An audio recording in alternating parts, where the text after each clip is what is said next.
تم کیوں مایوس ہو؟ تمہارا معاملہ تو 70 ماؤں سے زیادہ محبت کرنے والے کے حوالے ہے۔ تم ضرور وہ دن دیکھو گے جب 70 ماؤں سے زیادہ محبت کرنے والا تمہیں اپنی محبت کا رنگ دکھاتے ہوئے راضی کرنے میں کوئی کسر نہیں چھوڑے گا۔ یہ صبر تمہارے لیے بڑے معجزے لانے والا ہے۔ اللہ سے مانگا کرو، کیونکہ بہت سے معجزے تمہاری دعاؤں کے منتظر ہوتے ہیں۔ تو اگر وہ تمہارے دل میں دعا کا خیال لا رہا ہے تو وہ تمہیں اس بات کا اشارہ دے رہا ہے کہ اب بھی سب ختم نہیں ہوا، اب بھی امید کی کرن باقی ہے، اب بھی وہ تمہارے نصیب کو تمہاری چاہت کے مطابق کر سکتا ہے۔ امید نہ چھوڑنا کہ تمہارا وہی اللہ ہے جو ہاجرہ کا تھا۔ اس نے ہاجرہ کو پیاسا نہیں رکھا، وہ تمہاری التجا بھی رد نہیں کرے گا۔ بس اتنی سی بات ذہن نشین رکھو کہ تم تنہا نہیں ہو۔ ساری دنیا تم سے منہ موڑ لے، یہاں تک کہ تمہارا اپنا وجود بھی تمہارا ساتھ چھوڑ دے، تب بھی تم اللہ کو ہمیشہ اپنے پاس پاؤ گے۔ کہہ دو کہ مجھے تو اللہ ہی کافی ہے۔ توکل کرنے والے بس اسی پر توکل کیا کرتے ہیں۔ آگ کا گلزار ہونا، کنویں سے بادشاہت تک کا سفر، سمندر میں راستہ بننا، یہ سب معجزات نہیں ہیں، بلکہ یہ اللہ پر توکل کے راستے ہیں۔ اور جو اللہ پر توکل کرتے ہیں ان کے لیے معجزات ہوتے ہیں۔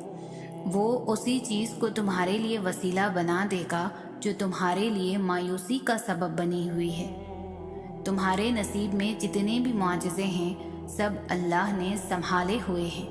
انتظار کر لو تھوڑا سا کہ وہ آنے والے ہیں۔ وہ تمہیں کبھی گرنے نہیں دے گا، وہ تھام لے گا تمہیں، چاہے ہوا کتنی ہی مخالف کیوں نہ ہو۔ وہ تمہیں مڑنے نہیں دے گا، چاہے اندھیرا کتنا ہی گہرا کیوں نہ ہو۔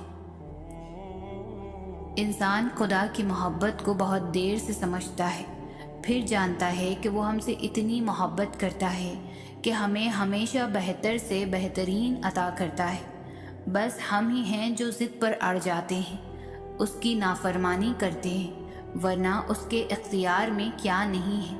وہ اگر چاہے تو ایک نافرمانی پر ہمیں آسمان سے زمین پر دے مارے، مگر وہ ایسا کرتا ہی نہیں۔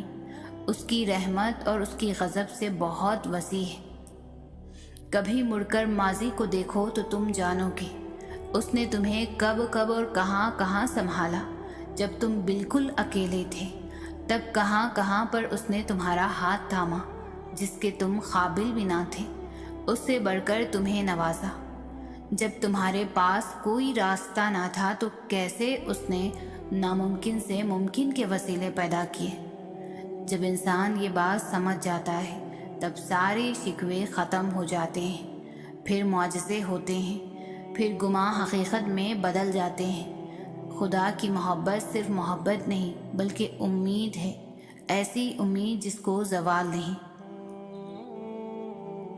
معجزوں کی منزل تک پہنچنے کے لیے صبر و شکر کے راستے سے گزرنا پڑتا ہے۔ اپنی رضا کو چھوڑ کر اپنے رب کی رضا میں راضی ہو جانا پڑتا ہے۔ تمہاری دعائیں کن فیکن کا سفر طے کریں گی، تمہیں بس اپنے دل پر صبر کی مہر لگانی ہے۔ اس دل کو مایوسی اور نا امیدی سے آزاد کرنا ہے، اس رب پر کامل یقین کرنا ہے۔ جب آپ شدید پریشان اور اداس ہوں اور اچانک کہیں تسلی بخش الفاظ پڑھنے کو مل جائے تو سمجھ جائیں کہ وہ رب آپ کو اشارہ دے رہا ہے کہ میرے بندے پریشان مت ہو، میں تیرے ساتھ ہوں۔